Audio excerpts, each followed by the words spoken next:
This podcast is produced by Benchmark Education.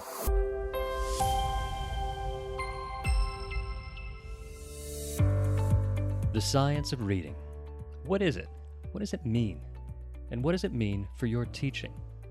I'm Kevin Carlson, and this is Teachers Talk Shop. This whole conversation about the science of reading really is about what materials and what practices meet the needs of as many students as possible. Wiley Blevins is the author of numerous best-selling books about phonics and reading.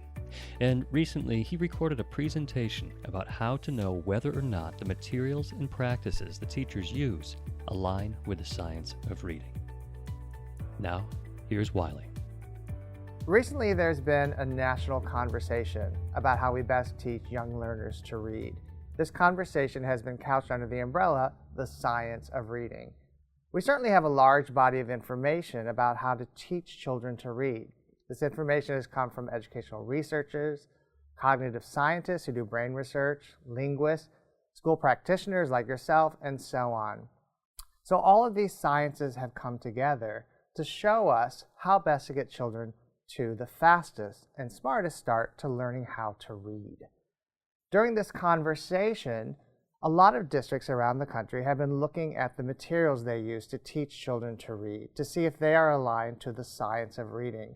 So today I'd like to talk a little bit about what we mean by the science of reading and how we know whether or not the materials we are using are actually aligned to this body of knowledge. There are a lot of terms you're going to hear in this conversation. For example, you might be hearing about Scarborough's reading rope, which plays an important role in our conversation today. He says that skilled reading requires decoding plus language comprehension. When we look at the decoding piece, we're really talking about foundational skills like phonological awareness, phonemic awareness, concepts of print, and phonics. When we talk about language comprehension, we're really talking about the role that vocabulary and content or background knowledge plays. We're going to explore both today. I'd like to start with the area of decoding and how you can tell whether or not your instructional materials where you're teaching these foundational skills, where you're teaching children how to decode or sound out words, are actually aligned to the science of reading. And there are really 4 guideposts that we use. The first guidepost is related to scope and sequence. The second aspect, or the second guidepost, is that the instruction needs to be systematic and explicit. And that gets to our third guidepost, daily application to reading and writing. The fourth guidepost is assessment.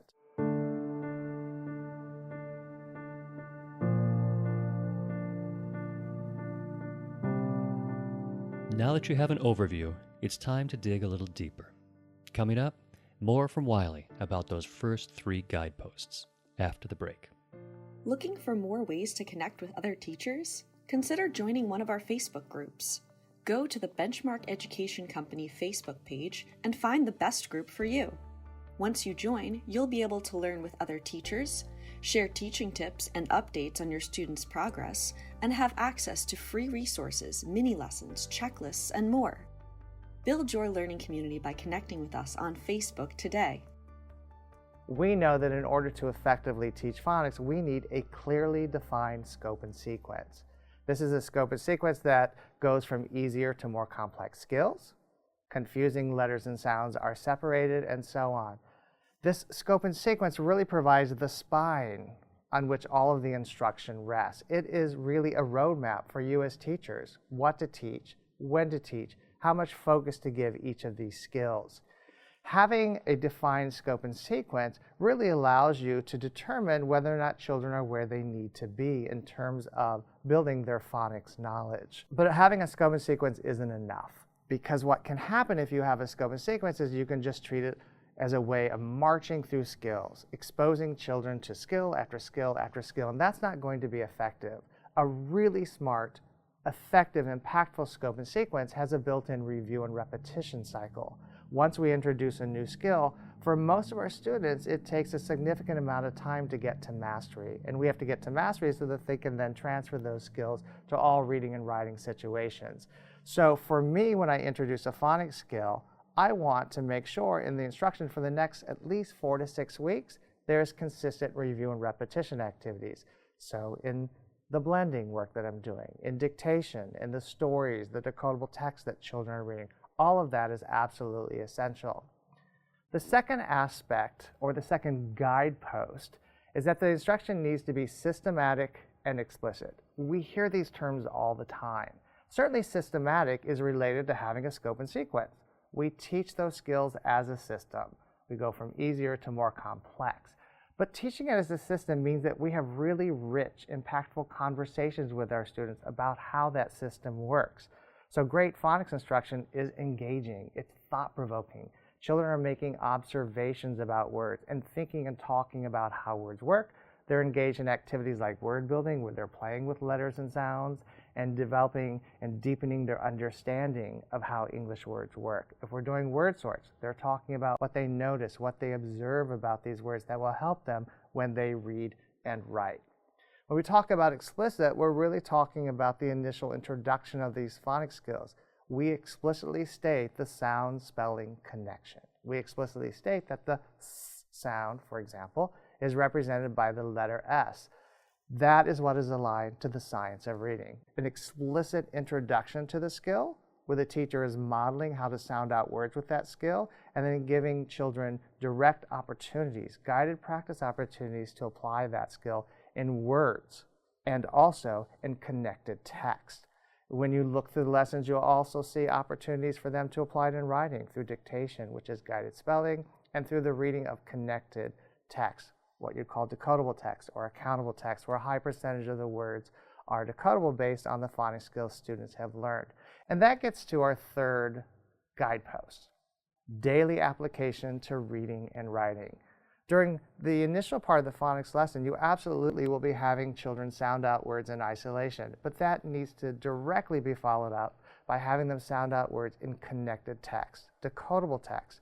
Like I said before, where a high percentage of the words can be sounded out based on the phonics skills that children have learned. These texts can also have some high-frequency words, like the word the most common word in the English language. Having these high-frequency words in there allows the text to be natural sounding and comprehensible. And this text might even have a few story words, some really interesting, engaging words, so that the stories really excite children, and stories that children will want to read and reread to develop fluency. So for example, if we are working on the phonics skill short U, and we have a story about an animal getting stuck in the mud, we might choose to have the story about an elephant. It's a story word, really interesting. Children love reading about elephants, and it can make the story really funny. The elephant is stuck in the mud. Words is, stuck, in, mud, all decodable. High percentage of decodable words. But the word the is a sight word, the most common word in English, and the word elephant would be your story word. Now, it's not enough just to read these stories. The most impactful instruction has students write about these stories as follow-up. When we ask children to write about the decodable stories that we have them read, it requires them to use words with the new skill in writing. That's putting all of their learning to the forefront and really forcing them to think about how to use that new phonics skills to communicate their ideas. So if it's fiction, we could be writing a retelling. If it's informational, maybe we're listing some facts that we've learned. But this kind of reading, writing, follow-up practice, this application, should be an enormous part of a phonics lesson. We teach the skill in isolation, and then we immediately go to application, and that should be at least half of the lesson.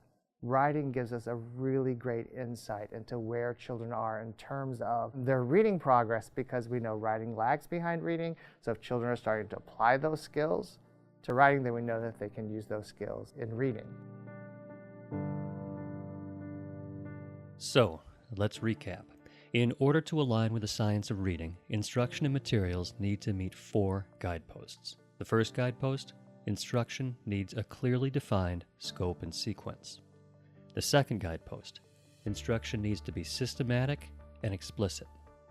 The third guidepost, instruction needs to include daily application to reading and writing. That brings us to Wiley's 4th guidepost, and that's coming up after the break. If you have a question for the Teachers Talk Shop podcast, you can email it to info@teacherstalkshop.com. You can even record it as a voice memo on your phone and send that to us if you like. Now, back to Wiley. The fourth guidepost is assessment. So assessment needs to inform instruction. We know that. When it comes to phonics, there are some very specific kinds of assessments that are required and some very specific ways to look at those assessments. The first thing I want to talk about is how we look at those assessments. Any phonics assessment that we do must be viewed through two lenses, the lens of accuracy and the lens of automaticity. Certainly, if we give children a list of words to read with the phonics skills that we have taught, we want them to accurately be able to read those words. But the automaticity, the speed, the fluency with which they can read those words is another key indicator. So for example, I could have a children read a list of 10 words and get them all right. I could have another children come over, read the same list of 10 words and get them all right. If one student is able to read them in 10 seconds and the other student takes a minute, it gives me the type of information I need to know what to do next instructionally. So looking at the assessment information through these two lenses is critical. We also need two types of assessments: comprehensive phonics assessment and cumulative phonics assessment. Let me talk about each of those. A comprehensive phonics assessment is really a survey of all the skills that you would learn in a phonics continuum, starting with just identifying letter sounds, going to reading short vowel words, long vowel words, complex words, multisyllabic words, and so on. Giving a comprehensive phonics assessment is absolutely essential at the beginning of a school year. It's great to give mid-year and at the end of the year because you can then determine which students know the skills from the previously taught grade or grades. That really helps you in terms of determining the types of instruction some of your students might need during small group time. And it allows you to make sure that you're plugging in any holes, any skill deficits that your students might have so that you build the strongest foundation possible. The second kind of assessment is even more critical, and it's a cumulative assessment. It's the kind of assessment that's missing from most instruction, but is so critical for phonics instructional success. The cumulative assessment is an assessment that looks at the target skills and previously taught skills. I like to go back at least 5 or 6 weeks. So every week I'm pulling a few students and having them read a list of words with a skill from this particular week and the previous 5 to 6 weeks. Over time, I'm revisiting these assessments and these students. So I will have an assessment from 1 week, maybe a couple weeks later I'll assess these students again, and those skills are still on the assessment, and a few weeks later, and so on. Why is this so critical? It helps me determine whether or not students get to mastery on skills. So if they have some checks for accuracy on week 1 when I assess, and then week 3, those checks for accuracy start to not be there, that tells me that the learning is beginning to decay. Decayed learning is one of the most critical issues in phonics instruction. If we don't hold on to a skill long enough, often that learning begins to decay or slip away. These quick assessments every few weeks with my students really alerts me to these issues so that I can fix them before they become serious reading problems. The same thing with mastery is if all of a sudden these checks appear more and the checks for automaticity appear more, I know children have mastered them, they can transfer those skills and so on. So when we look at the decoding piece of the reading rope, we know that we need a clearly defined scope and sequence. We need to have instruction that is systematic and explicit. We need daily application to reading and writing because it's in the application where the learning sticks. And we need both comprehensive and cumulative assessments. And we need to also look beyond those assessments, data from student reading and writing to inform our instruction, both whole group and small group. Now let's look at the language comprehension piece of the reading rope. This is where we're talking about vocabulary and content or background knowledge. Certainly, in order for us to comprehend what we read, we need to know the meanings of the majority of the words in the text that we are reading. We also better comprehend text when we have a lot of content knowledge about the topic we're reading about. In this conversation about the science of reading, you'll probably hear a lot about the baseball study. It was a study where they had the participants read an article about baseball. The participants who came to that text with a lot of background knowledge comprehended it better, more deeply, had a more nuanced understanding. Those who didn't have that content knowledge didn't do as well. It would be no different than if I gave you and your doctor an article from a medical journal. You both would get something from that article, but your doctor would get a more nuanced understanding, a deeper understanding, would notice connections among ideas and so on that you would not. What this means for us and when we're teaching beginning learners is that we need to spend equal amounts of time on decoding and language comprehension, vocabulary building, and background knowledge. We can do that through, for example, the read-alouds that we provide children. So while they're reading these very simple decodable stories, every day we should be reading aloud to them. Maybe read fiction in the morning, informational text in the afternoon, and lots of texts around the same topic so that children have exposures to the same words and the same ideas in slightly different ways so that it deepens their understanding of these words. This has to be an essential and critical part of early reading instruction. This is building that deep knowledge core so that when children progress to the grades and encounter more complex text, they will have the decoding foundation as well as the vocabulary and the content knowledge to handle those more complex texts. And that's what we need to do as educators. Coming up after the break, Wiley's final thoughts about the science of reading. Interested in learning more? Benchmark Education is releasing Wiley's new professional development book on phonics in September 2020, titled Meaningful Phonics: Fine-Tuning the Powerful Practices That Maximize Student Learning.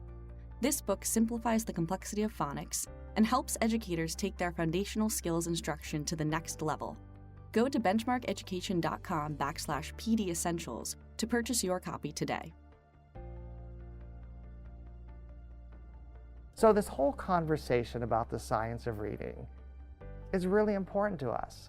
Not only our knowledge about how we teach children to read, but our evaluation of the materials we use to teach those children. And it's not that these materials are all bad and no child has ever learned using them, or these materials are all good and all children learn reading them. The conversation really is about what materials and what practices meet the needs of the majority of students, as many students as possible, and as efficient and as effective as possible. We have a very short time frame in order to build that foundation. We want to do it rapidly and we want to do it well. I always say that teaching reading is one of the best gifts we can give a child. It's a gift that once it's given, it can never be taken away, and it will forever transform that child's life. I consider it an honor to be able to do that every year, to teach children to read. But I also think it's an enormous responsibility to do it right and to do it well. And I thank you all for the conversations you're having now around science of reading, to do it right and to do it well. Thank you, Wiley. If you want more information about scope and sequence, systematic instruction, daily application of reading and writing, and assessment, please check out the first 3 episodes of this podcast. We are shifting our focus for the next several episodes and turning to an issue all you teachers are dealing with daily: distance learning.